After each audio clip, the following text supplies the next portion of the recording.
राधा माधव विजयताम। जय जय प्रीतम के प्रेमी जनों, पूज्य भाई जी व राधा बाबा के परिकरों को प्रेम सहित राधे राधे।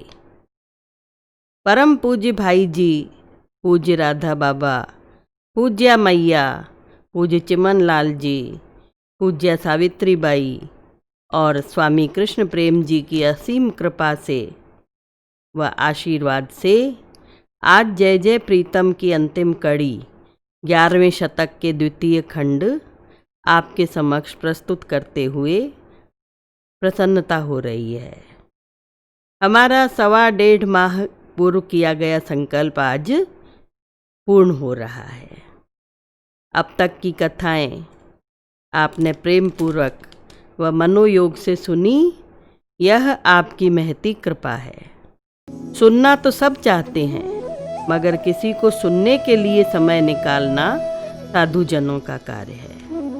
तो जिन्होंने इसे सुना उन्हें साधुवाद। अंतिम कड़ी प्रस्तुत करने में किन्हीं अपरिहार्य कारणों से विलंब हो गया, इसके लिए क्षमा। पुनः गुणी जनों व गुरुजनों से अपनी अल्पज्ञता के कारण रही त्रुटियों के लिए क्षमा याचना। कथा से पूर्व अब तक की सभी कड़ियों का सार प्रस्तुत कर रही हूँ। पूज्य राधा बाबा संसार की दृष्टि से एक सन्यासी पुरुष रूप में थे। श्री कृष्ण से प्रथम भेंट के बाद उनकी देह में एक कोमलांगी बाला की भाव देह रहने लगी, जो श्री कृष्ण विरह में सदैव रोती रहती थी। यह बाला वृषभानु जी व कीर्तिदा की पुत्री थी। जब यह बाला 7 वर्ष की हुई तो उसने उत्तर की ओर स्थित वन में जाकर पुष्प चयन की इच्छा अपनी माता से कही, तो माता की आंखों के आगे 70 वर्ष व कुछ माह पूर्व की घटनाएं प्रत्यक्ष हो गईं। कैसे श्री राधा के भाई बहनों का प्राकट्य हुआ, ये सभी घटनाएं उनके सामने प्रत्यक्ष हो गई। दूसरे शतक में गिरिराज पर्वत की महिमा, अष्ट सखियों के कुंजों, राधा कुंड, कृष्ण कुंड, सूर्य मंदिर व यावट ग्राम का विवरण मिलता है। तीसरे शतक में बाला सखियों के साथ राधा काम्य वन में प्रवेश करती है। वहाँ पक्षियों द्वारा उनका स्वागत होता है। एक शुक मानवी भाषा में वन का मानचित्र बताता है। सुंदरी सरोवर जिसमें महामाया की शक्ति भरी है, सखियों सहित राधा किशोरी जलपान करती हैं। सखियां योग निद्रा में सो जाती हैं। बाला को अनुभव होता है कि वह बहन मंजू श्यामा के साथ अकेली है। आगे वृंदा देवी उनको अपने आवास में ले जाकर उनका स्वागत करती हैं। वहाँ हंस हंसनी को नील गौर अज दंपति की कथा सुनाता है। किशोरी को लगता है यह वृत्त उससे जुड़ा हुआ है। वह हंस से उन दंपति के पास जाने का मार्ग पूछती है। बहन को सोई हुई देखकर अकेली ही वन में चली जाती है। वहाँ वेदी पर बनी बालक की मूर्ति उसका आह्वान करती है। किशोरी मूर्ति के प्रति आत्मोत्सर्ग कर बैठती है। तभी बहन मंजू श्यामा उसे ढूंढती हुई आती है और वह मूर्ति का इतिहास बताती है। किशोरी में पूर्व राग के लक्षण प्रकट हो जाते हैं। नील देवता का संदेश शुक लाता है कि अब प्रत्येक दिवस उनका मिलन होगा और इस मिलन में मुनि का दिया हुआ वरदान सहायक होगा। 5वें शतक में मुनि दुर्वासा का वृषभानुपुर आना, राधा व मंजू श्यामा द्वारा उनकी सेवा करने का वर्णन मिलता है। मुनि वरदान देते हैं कि किशोरी के हाथ से निर्मित भोज्य सामग्री सभी रोगों से मुक्ति दिलाने वाली होगी। यही वरदान किशोर किशोरी के मिलने में सहायक होता है। किशोरी भागुरी जी को भोज्य सामग्री पहुंचा करके जब सखियों के सहित लौटती है तो राधा किशोरी मंजू श्यामा के कहने पर सुंदरी सरोवर में जल क्रीड़ा करने लगती हैं। छठे शतक में श्री कृष्ण बांसुरी बजाते हुए अपने सखाओं को पंच तत्वों पर उनका चमत्कारी प्रभाव दिखलाते हुए वहीं आते हैं और सुंदरी सरोवर के पास पहुंचते ही उनकी दृष्टि राधा किशोरी से मिलती है। श्री कृष्ण अन्यमनस्क हो जाते हैं और उनकी अन्यमनस्कता बढ़ती ही रहती है, वे रोगी हो जाते हैं। तब पौर्णमासी देवी के कहने पर राधा के हाथों से बनी खीर भेजी जाती है, उसे खाकर के वे स्वस्थ हो जाते हैं। उसी दिन से किशोरी रंधन कार्य करने प्रतिदिन नंद भवन जाने लगती है। एक दिन लौटते समय कदम्ब के वृक्ष के नीचे उसे एक स्वप्न होता है जिसमें वह परकीय भाव की अनुभूति करती है। उसी में पौर्णमासी देवी 12 वर्ष तक सूर्य व्रत करने का आदेश देती हैं। 8वें शतक में उसे स्वप्न में नया स्वप्न दिखता है जिसमें जागरण लीला, कुंज विहार, झूलन लीला, नौका विहार लीला, रास लीला आदि का विवरण है। इसके बाद 9वें शतक में अक्रूर जी श्री कृष्ण बलराम को मथुरा ले जाते हैं तो राधा विलाप करती हुई नीली सरिता से अपनी व्यथा बताकर प्राणोत्सर्ग करने लगती है। तभी पौर्णमासी देवी प्रकट होकर के उसे बचा लेती हैं और वो उन्हें आश्वासन देती हैं कि 100 वर्ष के बाद तुम्हारा उन सांवर से मिलन होगा। यह विरजा विहार की घटना सब लोग भूल जाते हैं। 10वें शतक में वन की दशा व उद्धव के आगमन, श्री कृष्ण का संदेश व सखियों द्वारा उलाहने का वर्णन मिलता है। उद्धव जी उनकी दशा देख करके सारा ज्ञान खो देते हैं। जब वे जानने लगते हैं तो मंजू श्यामा के कहने पर राधा किशोरी श्री कृष्ण को संदेश भेजती है। 11 शतक में राधा द्वारा भेजे संदेश में नाग लीला, रेणु मनोहार लीला का वर्णन मिलता है। इसी का आस्वादन हम 11वें शतक में कर रहे हैं। किशोरी ने श्री कृष्ण को जो संदेश भेजा था उसमें नागलीला का वर्णन किया था प्रथम भाग में। अब द्वितीय भाग में रेणुका मनोहार लीला व उद्धव को वरदान देने का हम रसास्वादन करेंगे। छंद संख्या 1086 से 1091 में रेणुका मनोहार लीला का वर्णन मिलता है। फिर तरंगों ने हम दोनों के पैर धोए, रेणु स्वच्छ रेणु पैरों से चिपट गई। मुझे छोड़कर हे दंपति तुम क्यों जा रहे हो? मुझे मन में दुख था अतः कह गई, जो थोड़ा भी सांवर से जुड़ा हो वह कैसा भी क्यों न हो उसकी आशा मैं क्यों तोड़ूं।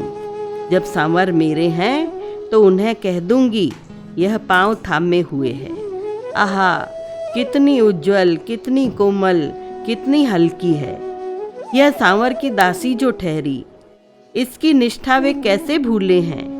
हे धूली तेरा परम मंगल हो, ये तुझे अवश्य स्वीकार करेंगे। हे प्राणनाथ अब देर हो गई, कुंज में चलो। हे श्यामचंद्र तुम्हारी किरणों का स्वागत करती हूँ, तुम सबको शीतलता देते रहना, फिर मैं तुमको रास दिखाऊंगी। इस प्रकार कहकर हम दोनों चल रहे थे। तुम कुछ कहते हंसते तो तुम्हारी हंसी फूल बन जाती थी, आगे सुमनों का सुंदर पथ बन जाता था। तुम फूलों से बचा बचा कर पाँव मिट्टी में रख रहे थे। इसका कारण तुमने बतलाया था कि प्यारी ये रजकणिका मुझे प्राणों से प्रिय है, क्योंकि तुम दयामयी हो। तुम्हारी इच्छा है ये साथ चलें तो इन्हें कैसे मैं त्याग दूं। जहाँ मैं रहूँगा ये साथ रहेंगी। मेरे प्राणों की रानी के पदों पर ये चिपक गई हैं। इन्हें मैं क्या दूं? मैं तो इनका ऋणिया हो गया हूँ। अब छंद संख्या 1092 में से 1105 में उद्धव जी को वरदान का वर्णन मिलता है। तुम्हारी बात सुनकर मैं रो उठी थी। जैसे तैसे हम निकुंज में पहुंचे। मैं कमलों की सेज पर लेट गई थी। तुम चरणों में बैठ गए थे। गदगद होकर के बोले, हे प्रीतमे, मुझे वरदान दो। मैं निरंतर हृदय में चिर लालसा लिए ये प्रतीक्षा कर रहा हूँ कि मेरी अलकों से तुम्हारे चरण सरोरुहों को पहुँचूं और भाग्यशाली बनूं। प्राणेश्वरी राधा के चरणों में एकमात्र मेरा ही स्वत्व रहे। इन्हें केवल वे ही स्पर्श करें जिनका मन, बुद्धि, अहंता ठीक ठीक मेरे समान जलद सम कृष्ण वर्णता को धारण करे और अविराम इन्हें सिक्त करे। प्राणनाथ, मैं लज्जा में डूब गई। क्या उत्तर दूं सोच नहीं पा रही थी, पर तुम्हें सुख मिले उससे मैं सुखिया हूँ। यह सोचकर कहा, जीवन धन, मैं तुम्हें कभी म्लान न देखूं। मेरे तन का, रोम रोम का, मेरे मन का, चित्त का, बुद्धि का, कण कण, अणु अणु, परमाणु परमाणु एकमात्र तुम्हें नवीन से नवीन सुख दे। तुम मेरी अलकों की अभिव्यक्ति देख करके अपने सुरभित केशों से चरणों का संलालन करने लगे। पता ही न चला कब रात्रि का विराम हो गया। इस प्रकार भानु किशोरी ये घटना सुनाती है, उसका स्मरण कराती है। भानु किशोरी के भावों के समुद्र में उच्छलन का आविर्भाव हुआ। उन्मादिनी सी सुंदरी सरोवर की ओर, उमड़ती जल राशि की ओर दौड़ चली। सहोदरा ने उसे भुजपाश में आवृत किया। 20-30 पल तक भानु नंदिनी गंभीर मूर्छा में रही। जब भाव समाधि टूटी तो बोली, मधुकर, तुम ही बताओ, मेरी परिस्थिति पर गंभीर विचार करो। तुम न्याय करना भला।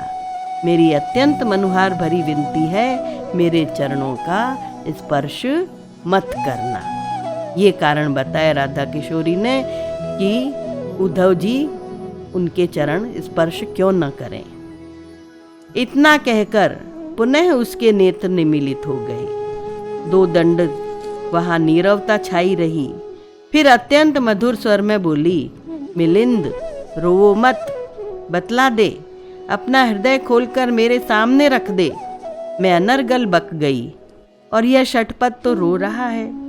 कुछ क्षणों के लिए ध्यानस्थ हुई। पुनः उन्माद का झोंका आया तो बोली, मिलिंद तो कुछ बोलता नहीं। अच्छा, प्राण वल्लभ श्याम सुंदर से ही पूछ लेती हूँ, वे अवश्य बतला देंगे। एक पल बीतते न बीतते उच्च स्वर में हंस पड़ी। बोली, भ्रमर रे, मैं जान गई तुम्हारा गुप्त मनोरथ। वह तो तुम्हें दे ही रही हूँ, किंचित और भी अपनी रुचि से दे रही हूँ। देखो मिलिंद, तुम इस तुलसी कानन की द्रुम वल्लरियों में तादात्म्य कर लो। प्राण वल्लभ नील सुंदर की दासी मुझ राधा की भुजवल्लरियों में तुम्हारा अस्तित्व एकांत भाव से पर्यवसित हो। मेरे प्राणधन नील देवता का अपरिसीम सुखमय सानिध्य तुम्हें नित्य निरंतर उपलब्ध रहे। इतना ही नहीं, वरदान देती हूँ, मेरी इन सच्चिन्मय अरुणिम कंचुकी के बंधों में बंधी राग बहुला भाव की सत्ता से अनुप्राणित श्यामल अनुरक्ति तुम्हें निरवधि आत्मसात किए रहे। ये वरदान देती है। भानु किशोरी को शरीर की विस्मृति हो गई। कटे केले के स्तंभ के भांति वह गिर पड़ी। भानु नंदिनी का सिर अपनी गोद में लिए अनर्गल अश्रु प्रवाह लिए ललिता बोली, दूत, क्षण भर के लिए इसे तुम दिखे अवश्य थे। तुम्हें लक्ष्य कर कुछ बोल भी गई ये। फिर भावमयी विस्मृति का उन्मेष होने से इस तमाल में पहले प्राण प्रीतम सांवर का अनुभव करने लगी। तुम पर आंखें केंद्रित हुई तो तुम्हारे माध्यम से प्राण वल्लभ नील सुंदर, नहीं नहीं मयूर, नहीं नहीं भौरा है, तुम्हें भौरा मानकर भाव खोलकर बतला गई। इसने अपनी जान में मधुकर को जो वरदान दिया तुम इसे अपने लिए मान लो। दूत, सांवर के सखा, यह वरदान अक्षर से सत्य होगा। मैं ललिता कह रही हूँ, मेरी युक्ति कभी असत्य नहीं होती। मूर्छित हो गई ललिता भी। दूत की आंखों से झर झर आश्रु प्रवाह धारा बहने लगी। अद्भुत उन्मेष हो गया उसमें। उस धरा में 2 दंड तक लौटता रहा, जहां अभी भानु किशोरी के चरण पड़े थे, और सहसा छूट पड़ा मधुपुरी की ओर उन्मत्त दशा में। मेरे प्राणाधिक, यह समस्त इतिवृत्त तुम्हें ज्ञात है, तथापि तुम्हें मैंने फिर से सुना दिया। ये बाबा बाला के रूप में कह रहे हैं।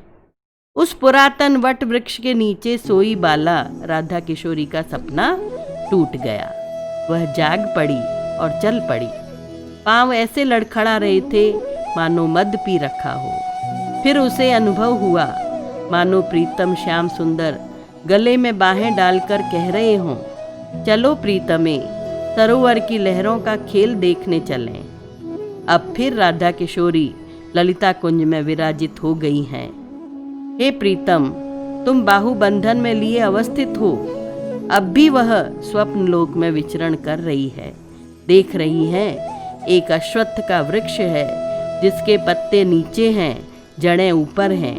वह अर्चना कर रही है और उसे शिक्षा दे रही है तत्व बताया तुमने ही तुम हो मेरे प्रीतम।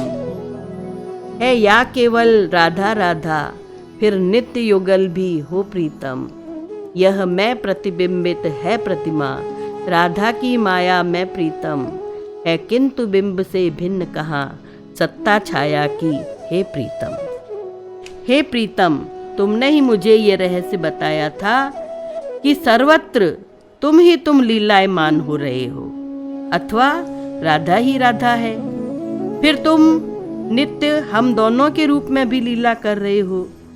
यह मेरी जो अहंता है, ये प्रतिमा राधा की माया में प्रतिबिंबित हो रही है, किंतु बिंब से भिन्न छाया की सत्ता भी संभव नहीं है। निरवधि राधा रमण की जय हो, अंबुज नयन की सदा जय हो, नंद नंदन की सतत जय हो, निरंतर मेरे प्राणनाथ की जय हो, सर्वदा गोपी प्राण की जय हो, मनमत मथन की जय हो, चिरकाल तक विश्व रंजन की जय हो अहरनिश मेरे प्रीतम की कृष्ण की जय हो, राधा वन विहारी तथा राधा कुंज विहारी की जय हो, घुंघराले केशों से सुशोभित मुरलीधर की जय हो, प्रीतमा राधा के नयनों में विहार करने वाले विहारिणी राधा के भावों में आनंद सरसाने वाले श्री कृष्ण की जय हो। मेरी वाणी उसी भांति नाचती रही जिस भांति श्री कृष्ण से नचाते रहे। मेरी इस रसना की गांठ अनंत काल तक उन्हीं नील सुंदर से ही बंधी है। यह महाभाव लीला उसी भांति होगी जैसी वे कराना चाहेंगे। अहो यशोदानंदन की जय हो, मोहन की जय हो, वनमाली की जय हो, प्राणाधिक की श्री कृष्ण की जय हो, कुंज जनेश्वर की जय हो, कुंजेश्वरी राधा की जय हो प्राणेश्वरी राधिका की जय हो, प्राणाधिक श्री कृष्ण कुंज जनेश्वर की जय हो।